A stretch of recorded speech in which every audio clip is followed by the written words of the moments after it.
श्री गणेशाय नमः। श्री सत्यनारायण भगवान की जय।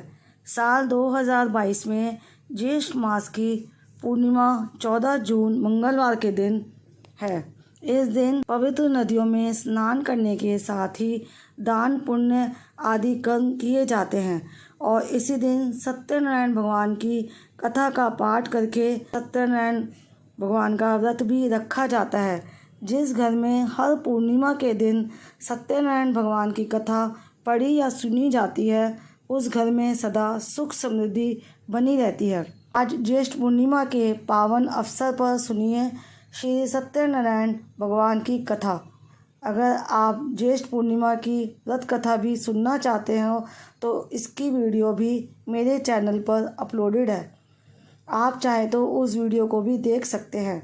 आइए रसपान करते हैं सत्यनारायण भगवान की कथा का। एक समय नैमिषारण्य तीर्थ में शौनकादि 88,000 ऋषियों ने श्री सूत जी से पूछा, हे प्रभु, इस कलयुग में वेद विद्या रहित मनुष्यों को प्रभु भक्ति किस प्रकार मिलेगी और उनका उद्धार कैसे होगा। इसलिए हे मुनिश्रेष्ठ, कोई ऐसा तप कहिए जिससे थोड़े समय में पुण्य प्राप्त होवे तथा मनवांछित फल मिले। वह कथा सुनने की हमारी इच्छा है। सर्वशास्त्र ज्ञाता श्री सूत जी बोले, हे वैष्णव में पूज्य, आप सबने प्राणियों के हित की बात पूछी है।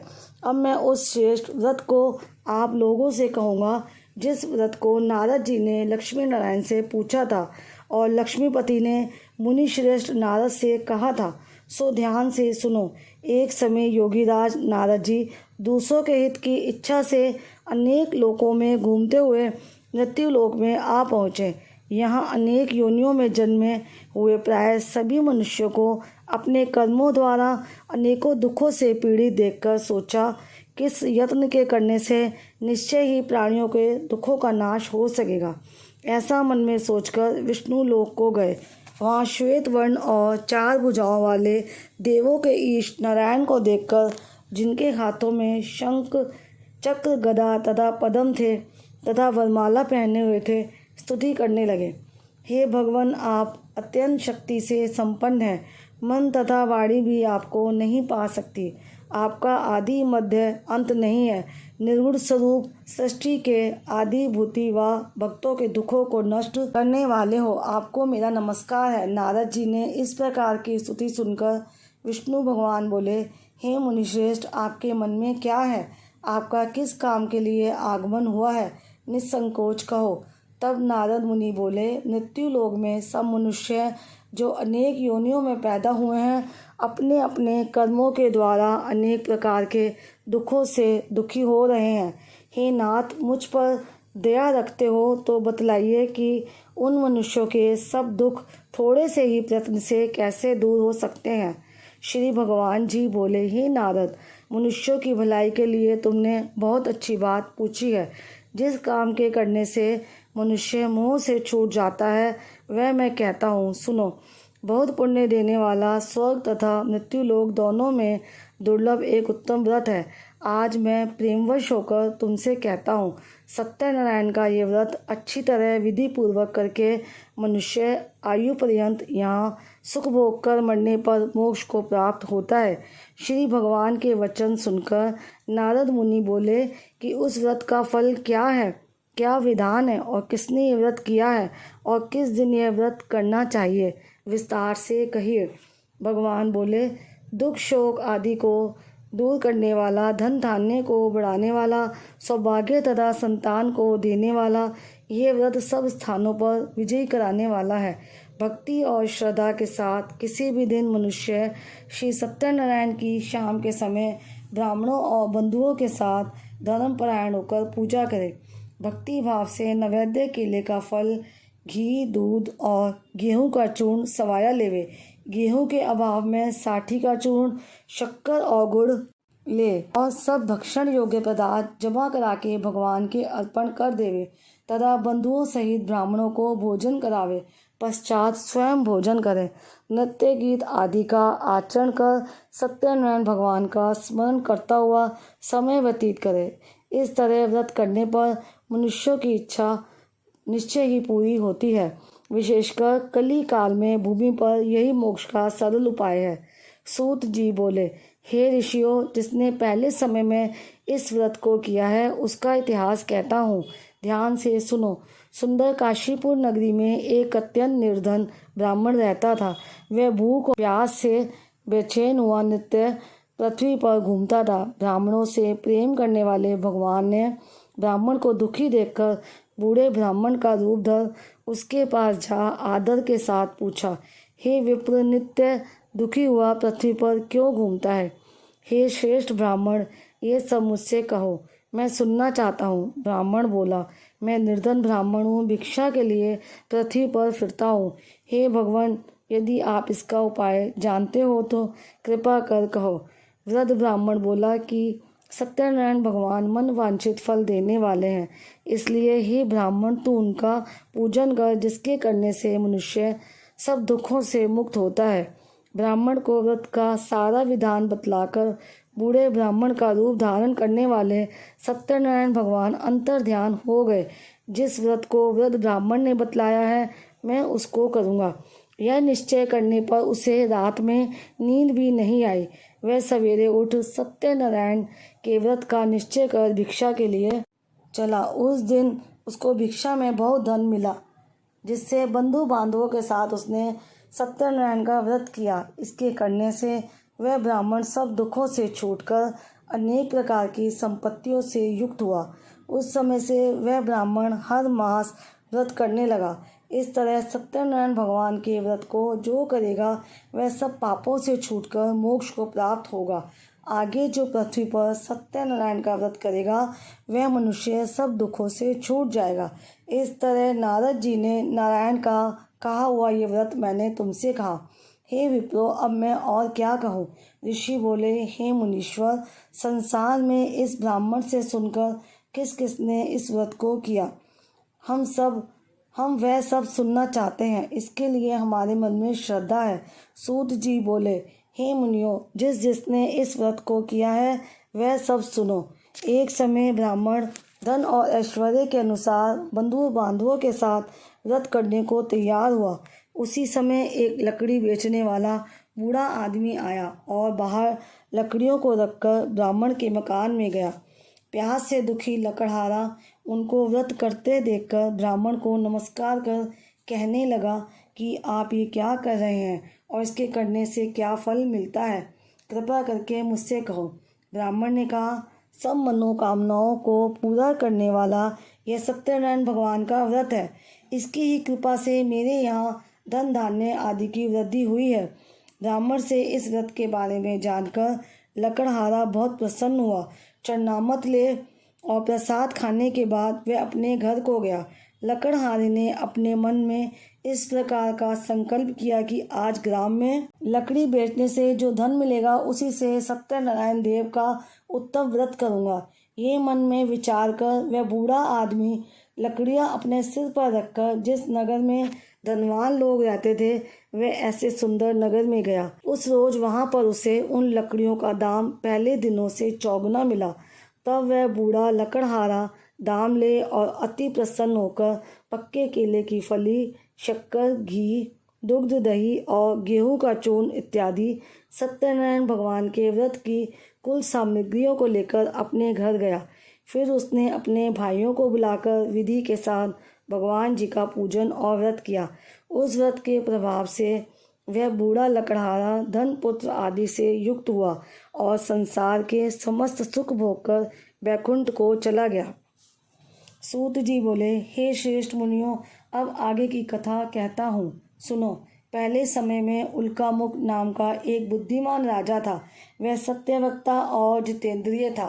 प्रतिदिन देव स्थानों पर जाता तथा गरीबों को धन देकर उनके कष्ट दूर करता था। उसकी पत्नी कमल के समान मुख वाली और सती साध्वी थी। भद्रशिला नदी के तट पर उन दोनों ने श्री सत्यनारायण का व्रत किया। उस समय से वहाँ एक साधु वैश्य आया। उसके पास व्यापार के लिए बहुत सा धन था। वह नाव को किनारे पर ठहराकर राजा के पास आ गया और राजा को व्रत करते हुए देखकर विनय के साथ पूछने लगा, हे राजन, भक्ति युक्त चित्त से यह आप क्या कर रहे हैं? मेरी सुनने की इच्छा है, सो आप यह मुझे बताइए। राजा बोला, ये साधु अपने बांधवों के साथ पुत्र आदि की प्राप्ति के लिए महाशक्तिवान सत्यनारायण भगवान का व्रत व पूजन किया जा रहा है। राजा के वचन सुनकर साधु आदर से बोला, हे राजन, मुझसे इसका सब विधान कहो। मैं भी आपके कथानुसार इस व्रत को करूँगा। मेरे भी कोई संतान नहीं है और इससे निश्चय ही होगी। राजा ने सब विधान सुन व्यापार से निवृत्त हो वह आनंद के साथ घर गया। साधु ने अपनी स्त्री से संतान देने वाले उस व्रत का समाचार सुनाया और कहा कि जब मेरे संतान होगी तब मैं इस व्रत को करूँगा। साधु ने ऐसे वचन अपनी स्त्री लीलावती से कहे। एक दिन उसकी स्त्री लीलावती पति के साथ आनंदित हो सांसारिक धर्म में प्रवृत्त होकर सत्यनारायण भगवान की कृपा से गर्भवती हो गई तथा 10वें महीने में उसके एक सुंदर कन्या का जन्म हुआ। दिनों दिन वह इस तरह बढ़ने लगी जैसे शुक्ल पक्ष का चंद्रमा बढ़ता है। कन्या का नाम कलावती रखा गया। तब लीलावती ने मीठे शब्दों में अपने पति से कहा कि जो आपने संकल्प किया था कि भगवान का व्रत करूँगा, अब आप उसे करिए। साधु बोला, हे प्रिय, इसके विवाह पर करूँगा। इस प्रकार अपनी पत्नी को आश्वासन दे नगर को गया। कलावती पितृगृह में वृद्धि को प्राप्त हो गई। साधु ने जब नगर में सखियों के साथ अपनी पुत्री को देखा तो तुरंत दूत बुलवाकर कहा कि पुत्री के वास्ते कोई सुयोग्य वर देखकर लाओ। साधु की आज्ञा पाकर दूत कंचन नगर पहुंचा और वहां पर बड़ी खोज और देखभाल कर लड़की के लिए सुयोग्य वाणिक पुत्र को ले आया। उस सुयोग्य लड़के को देखकर साधु ने अपने बंधु बांधवों सहित प्रसन्नचित अपनी पुत्री का विवाह उसके साथ कर दिया, किंतु दुर्भाग्य से विवाह के समय भी उस व्रत को करना भूल गया। तब श्री भगवान क्रोधित हो गए और श्राप दिया कि तुम्हें दारुण दुख प्राप्त होगा। अपने कार्य में कुशल साधु बनिया जमाता सहित समुद्र के समीप स्थित रतनपुर नगर में गया और वहां दोनों ससुर जमाई चंद्रकेतु राजा के उस नगर में व्यापार करने लगे। एक रोज भगवान सत्यनारायण की माया से प्रेरित कोई चोर राजा का धन चुराकर भागा जा रहा था, किंतु राजा के दूतों को आता देखकर चोर ने घबराकर भागते हुए राजा के धन को वहीं चुपचाप रख दिया जहां वो ससुर जमाई ठहरे हुए थे। जब दूतों ने उस साधु वैश्य के पास राजा के धन को रखा देखा तो वे दोनों को बांधकर ले गए और प्रसन्नता से दौड़ते हुए राजा के समीप जाकर बोले, ये दो चोर हम पकड़ कर लाए हैं, देखकर आज्ञा दें। तब राजा की आज्ञा से उनको कठोर कारावास में डाल दिया और उनका सब धन छीन लिया। सत्यनारायण भगवान के श्राप द्वारा उनकी पत्नी भी घर पर बहुत दुखी हुई और घर पर जो धन रखा था चोर चुरा कर ले गए। शारीरिक व मानसिक पीड़ा तथा भूख प्यास से अति दुखित हो अन्न की चिंता में कलावती एक ब्राह्मण के घर गई। वहाँ उसने सत्यनारायण भगवान का व्रत होते देखा, फिर कथा सुनी और प्रसाद ग्रहण कर रात को घर आई। माता ने कलावती से कहा, हे पुत्री, अब तक कहाँ रही व तेरे मन में क्या है? कलावती बोली, हे माता, मैंने एक ब्राह्मण के घर श्री सत्यनारायण भगवान का व्रत देखा है। कन्या के वचन सुनकर लीलावती भगवान के पूजन की तैयारी करने लगी। लीलावती ने परिवार और बंधुओं सहित श्री सत्यनारायण भगवान का पूजन किया और वह मांगा कि मेरे पति और दामाद शीघ्र आ जावें और साथ ही प्रार्थना की कि हम सबका अपराध क्षमा करो। सत्यनारायण भगवान इस व्रत से संतुष्ट हो गए और राजा चंद्रकेतु को स्वप्न में दर्शन देकर कहा, हे राजन, दोनों वैश्यों को प्रातः ही छोड़ दो और उनका सब धन जो तुमने ग्रहण किया है दे दो, नहीं तो मैं तेरा धन, राज्य, पुत्र आदि सब नष्ट कर दूंगा। राजा से ऐसे वचन सुनकर भगवान अंतर्ध्यान हो गए। प्रातःकाल राजा चंद्रकेतु ने सभा में अपना स्वप्न सुनाया। फिर दोनों वाणिक पुत्रों को कैद से मुक्त कर सभा में बुलाया। दोनों ने आते ही राजा को नमस्कार किया। राजा मीठे वचनों से बोला, हे महानुभावों, भावी वर्ष ऐसा कठिन दुख प्राप्त हुआ है, अब तुम्हें कोई भय नहीं है। ऐसा कहकर राजा ने उनको नए नए वस्त्र आभूषण पहनाए तथा उनका जितना धन लिया था उससे दूना धन देकर आदर सहित विदा किया। दोनों वैश्य अपने घर को चल दिए। सूत जी बोले, वैश्य ने मंगलाचार करके यात्रा आरंभ की, अपने नगर को चला। ये थोड़ी दूर निकलने पर दंडी वेशधारी सत्यनारायण ने उनसे पूछा, हे साधु, तेरी नाव में क्या है? अभिमानी वाणी हंसता हुआ बोला, हे दंडी, आप क्यों पूछते हो? क्या धन लेने की इच्छा है? मेरी नाव में तो बेल और पत्ते भरे हैं। वैश्य का कठोर वचन सुनकर भगवान ने कहा, तुम्हारा वचन सत्य हो। दंडी ऐसा कहकर वहां से दूर चले गए और कुछ दूर जाकर समुद्र के किनारे बैठ गए।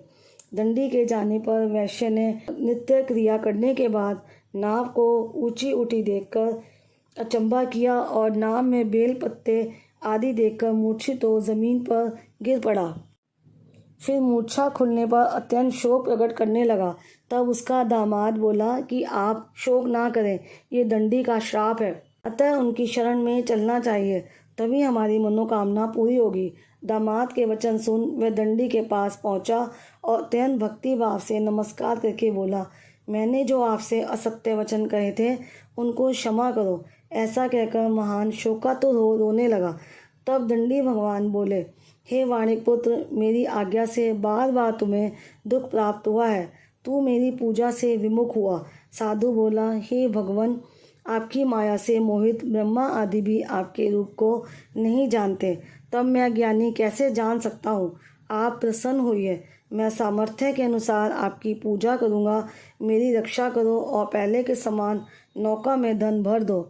उसके भक्ति युक्त वचन सुनकर भगवान प्रसन्न हो उसकी इच्छा अनुसार वर देकर अंतर ध्यान हो गए।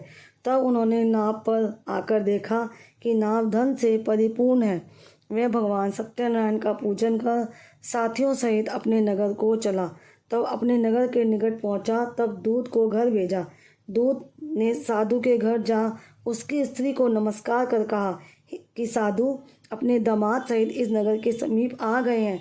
ऐसा वचन सुन साधु की स्त्री ने बड़े हर्ष के साथ सत्यदेव का पूजन कर पुत्री से कहा, मैं अपने पति के दर्शन को जाती हूँ, तू कार्य पूर्ण कर शीघ्र आ। माता के ऐसे वचन सुनकर कलावती प्रसाद छोड़कर पति के पास गई। प्रसाद की अवज्ञा के कारण सत्यदेव ने रुष्ट हो उसके पति को नाव सहित पानी में डुबो दिया। कलावती अपने पति को ना देखकर रोती हुई जमीन पर गिर गई। इस तरह नौका को डूबा हुआ तथा कन्या को रोता देख साधु से दुखित हो बोला, हे प्रभु, मुझसे या मेरे परिवार से जो भूल हुई है उसे क्षमा करो। उसके दीन वचन सुनकर सत्यदेव प्रसन्न हो गए और आकाशवाणी हुई, हे साधु, तेरी कन्या मेरे प्रसाद का छोड़कर आई है, इसलिए इसका पति अदृश्य हुआ है। यदि वह घर जाकर प्रसाद खाकर लौटे तो इसे पति अवश्य मिलेगा। ऐसी आकाशवाणी सुनकर कलावती ने घर पहुंचकर प्रसाद खाया, फिर आकर पति के दर्शन किए। तत्पश्चात साधु ने बंधु बांधवों से सत्यदेव का विधि पूर्वक पूजन किया। उस दिन से वह पूर्णिमा को सत्यनारायण का पूजन करने लगा। फिर इस लोक का सुख भोग कर अंत में स्वर्ग लोक को गया। सूत जी बोले, हे ऋषियों, मैं और भी कथा कहता हूँ, सुनो। प्रजा पालन में लीन तुगध्वज नाम का एक राजा था। उसने भी भगवान का प्रसाद त्याग कर बहुत दुख पाया। एक समय वन में जाकर वन्य पशुओं को मारकर बढ़ के पेड़ के नीचे आया। वहाँ उसने ग्वालों को भक्ति भाव से बांधुओं सहित सत्यनारायण जी का पूजन करते देखा। राजा देखकर भी अभिमानवश वहाँ नहीं गया और ना ही नमस्कार किया। जब ग्वालों ने भगवान का प्रसाद उसके सामने रखा तो वह प्रसाद को त्याग कर अपनी सुंदर नगरी को चला। वहीं उसने अपना सब कुछ नष्ट पाया तो वह जान गया कि ये सब भगवान ने किया है। तब वह विश्वास कर ग्वालों के समीप गया और विधि पूर्वक पूजन कर प्रसाद खाया तो सत्यदेव की कृपा से पहले जैसा था वैसा ही हो गया। फिर दीर्घ काल तक सुख भोग कर मरने पर स्वर्ग लोक को गया। जो मनुष्य इस परम दुर्लभ व्रत को करेगा, भगवान की कृपा से उसे धन धान्य की प्राप्ति होगी। निर्धन धनी और बंदी बंधन से मुक्त होकर निर्भय हो जाता है। संतानहीनों को संतान प्राप्ति होती है तथा सब मनोरथ पूर्ण होकर अंत में वैकुंठ धाम को जाता है। जिन्होंने पहले इस व्रत को किया, अब उनके दूसरे जन्म की कथा कहता हूँ। वृद्धशतानंद ब्राह्मण ने सुदामा का जन्म लेकर मोक्ष को पाया। उल्कामुख नाम का राजा दशरथ होकर वैकुंठ को प्राप्त हुआ। साधु नाम के वैश्य ने मोरध्वज बनकर अपने पुत्र को आरे से चीरकर मोक्ष को प्राप्त किया। महाराजा तुर्गध्वज ने स्वयंभू होकर भगवान में भक्ति युक्त कर्म कर मोक्ष को प्राप्त किया। प्रेम से बोलिए श्री सत्यनारायण भगवान की जय। सत्यनारायण भगवान की कथा पूर्ण हुई। उम्मीद करती हूँ ये वीडियो आपको पसंद आई होगी।